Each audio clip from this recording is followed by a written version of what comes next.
pre-employment requirements to prepare for your first job.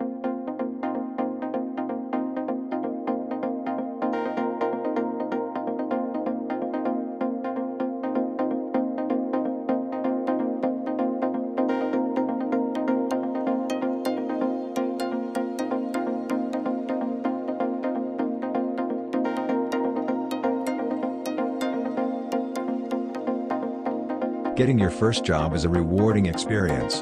The role you choose can have a lasting impact on your career path that makes you an overall more competitive candidate for later positions. Earning your first job requires in-depth research as well as setting expectations. You are finally beginning your career, but before you go to work, you need to understand that you have pre-employment requirements to prepare for your first job. These are the NBI Clearance Certificate, TIN number, Pre-Employment Medical Exam, PhilHealth ID, SSS ID, PGBIG ID, Birth Certificate, Diploma and Transcript of Records, and other requirements requested by the company that hired you. Here are the list of pre-employment requirements for you to prepare for your job applications in the Philippines. Diploma and official transcripts of records. These documents are one of the pre-employment requirements issued by an educational institution. These are basically proof that you graduated from high school, college, or university, and finished the course that you stated in your CV. You don't usually need the original copy. A photocopy with a stamp from your college should be acceptable to most employers.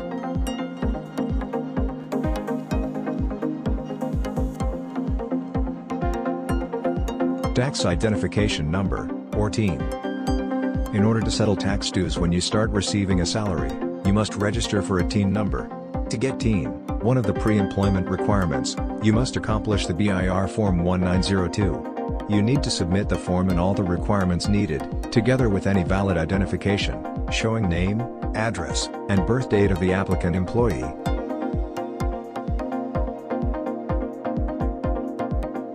SSS ID or UMI. You need to register in order to get your SSS or Social Security System number. A small amount of your salary goes to SSS, as a form of contribution to your future. You can use that money to get sick leave benefits, or for your pension when you retire. You can take out loans from SSS as long as you have made all the necessary contributions. You must accomplish SSE1 form and submit with a photocopy, original, or certified true copy of any primary or two secondary documents, that is your photo and birthday.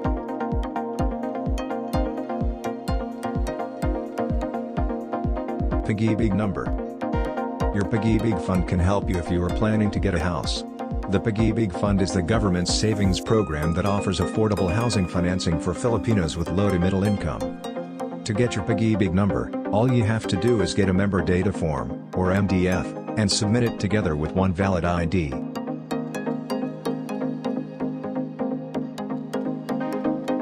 Pre-employment medical exam. The pre-employment medical examination is part of the employment process and may include a drug test and/or a physical examination. This is ordinarily the last thing a person must have before starting a new job.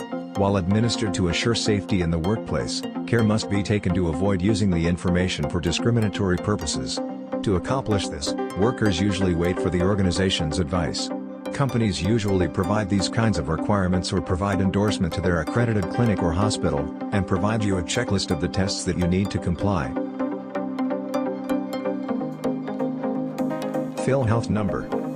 Getting a PhilHealth number is another requirement for employment. It serves as our universal health insurance. To get your number and ID, you have to fill up a PhilHealth member registration form, or PMRF, and submit it with other document requirements. NBI Clearance Certificate. This is a document you get from the National Bureau of Investigation. It certifies that you have no criminal record. For first-time applications, you will need to bring 2 valid government-issued IDs. Birth Certificate. You will need to get a copy of your PSA, formerly NSO, birth certificate. You might also need a copy of the receipt of your application. Get a few copies since this can serve as a valid ID for your other requirements. Good news for first-time job seekers and fresh graduates of 2019, you can now get many pre-employment documentary requirements for free. Republic Act 11261 or the First-Time Job Seekers Assistance Act aims to waive government fees and charges for individuals who are seeking employment locally or abroad for the first time. Under this new law, all national and local government bodies must not collect any form of fees from first-time applicants when they apply for government documents and clearances needed for employment.